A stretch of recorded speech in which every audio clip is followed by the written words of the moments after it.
And third, we must work to create new opportunities for peace and stability in the Middle East. On the night I announced Operation Desert Storm, I expressed my hope that out of the horrors of war might come new momentum for peace. We've learned in the modern age, geography cannot guarantee security, and security does not come from military power alone.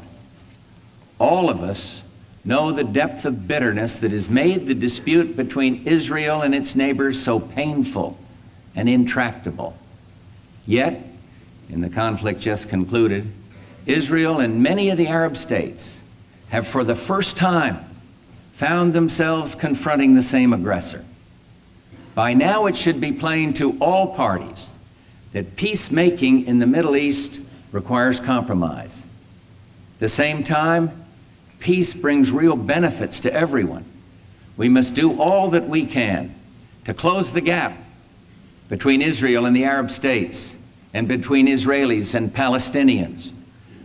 The tactics of terror lead absolutely nowhere. There can be no substitute for diplomacy.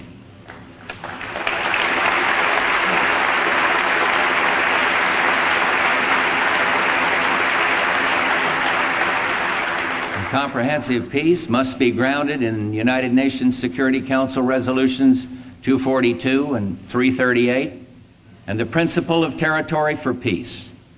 This principle must be elaborated to provide for Israel's security and recognition, and at the same time for legitimate Palestinian political rights. Anything else would fail the twin tests of fairness and security. The time has come to put an end to Arab-Israeli conflict.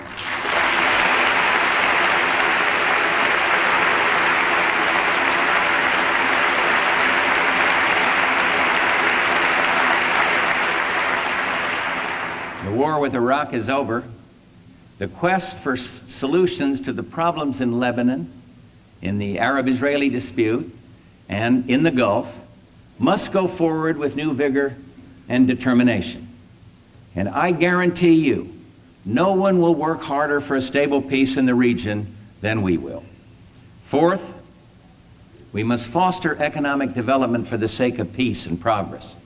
The Persian Gulf and Middle East form a region rich in natural resources with a wealth of untapped human potential. Resources once squandered on military might must be redirected to more peaceful ends. We are already addressing the immediate economic consequences of Iraq's aggression. Now, the challenge is to reach higher, to foster economic freedom and prosperity for all the people of the region. By meeting these four challenges, we can build a framework for peace. I've asked Secretary of State Baker to go to the Middle East to begin the process. He will go to listen, to probe, to offer suggestions, to advance the search for peace and stability. I've also asked him to raise the plight of the hostages held in Lebanon. We have not forgotten them, and we will not forget them.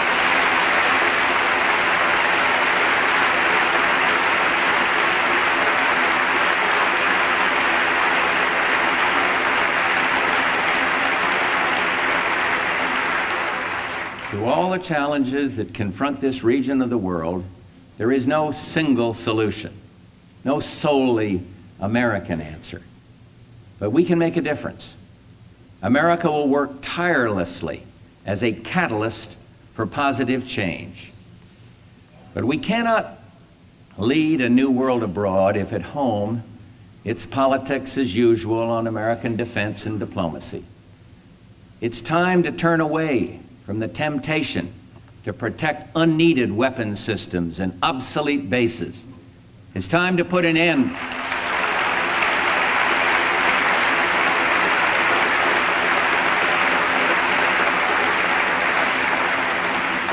It's time to put an end to micromanagement of foreign and security assistance programs. Micromanagement that humiliates our friends and allies and hamstrings our diplomacy.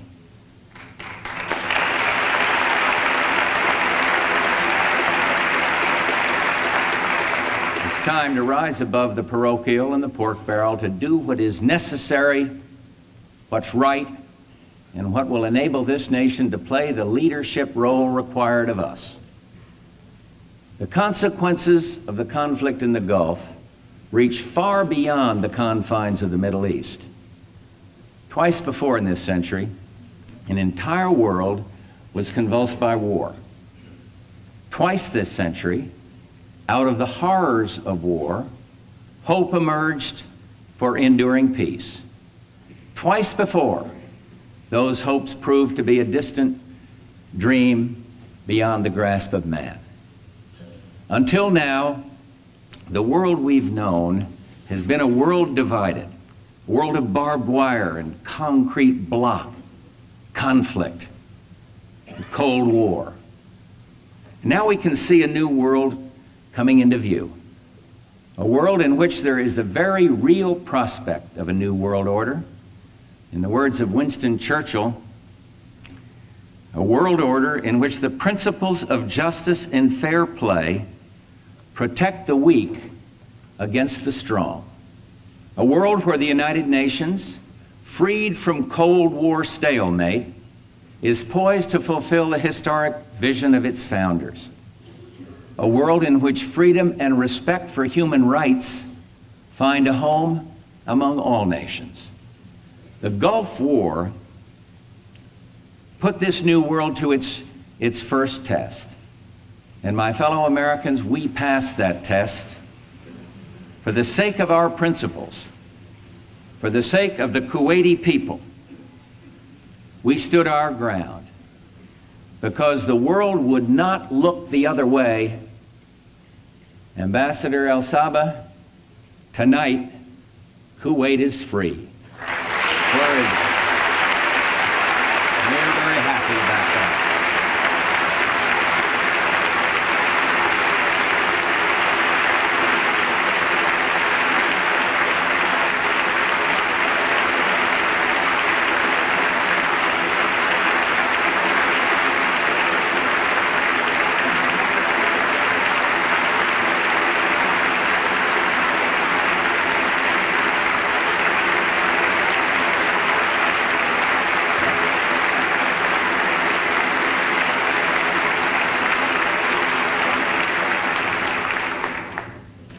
Tonight, as our troops begin to come home, let us recognize that the hard work of freedom still calls us forward.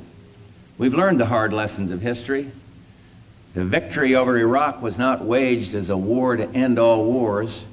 Even the New World Order cannot guarantee an era of perpetual peace, but enduring peace must be our mission.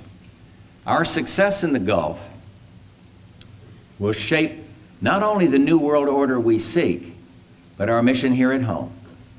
In the war just ended, there were clear-cut objectives, timetables, and above all, an overriding imperative to achieve results. We must bring that same sense of self-discipline, that same sense of urgency to the way we meet challenges here at home. In my State of the Union address and in my budget, I defined a comprehensive agenda to prepare for the next American century. Our first priority is to get this economy rolling again. The fear and uncertainty caused by the Gulf crisis were understandable. But now that the war is over, oil prices are down, interest rates are down, and confidence is rightly coming back. Americans can move forward to lend, spend, and invest in this, the strongest economy on earth.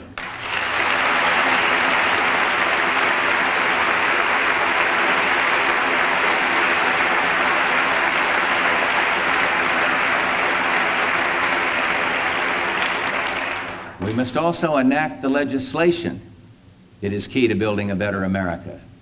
For example, in 1990, we enacted an historic Clean Air Act, and now we've proposed a national energy strategy. We passed a child care bill that put power in the hands of parents, and today we're ready to do the same thing with our schools and expand choice in education.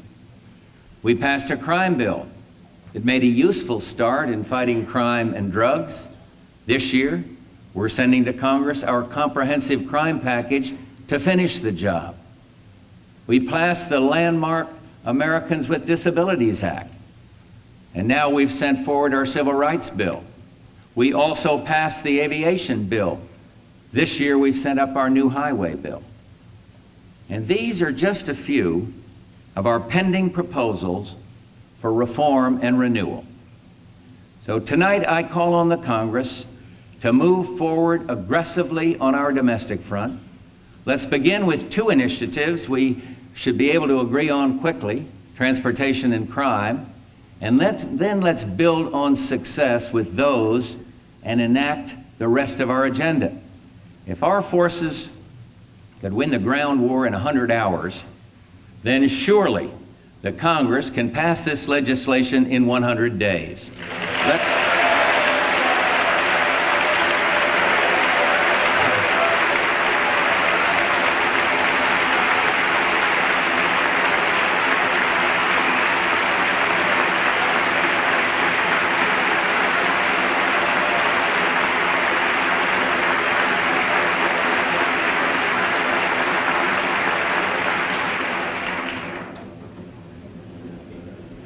Let that be a promise we make tonight to the American people. When I spoke in this House about the state of our union, I asked all of you, if we can selflessly confront evil for the sake of good in a land so far away, then surely we can make this land all that it should be. In the time since then, the brave men and women of Desert Storm accomplished more than even they may realize. They set out to confront an enemy abroad, and in the process, they transformed a nation at home. Think of the way they went about their mission, with confidence and quiet pride. Think about their sense of duty, about all they taught us, about our values, about ourselves. We hear so often about our young people in turmoil, how our children fall short, how our schools fail us, how American products and American workers are second class. Well, don't you believe it. The America we saw in Desert Storm was first-class talent, and they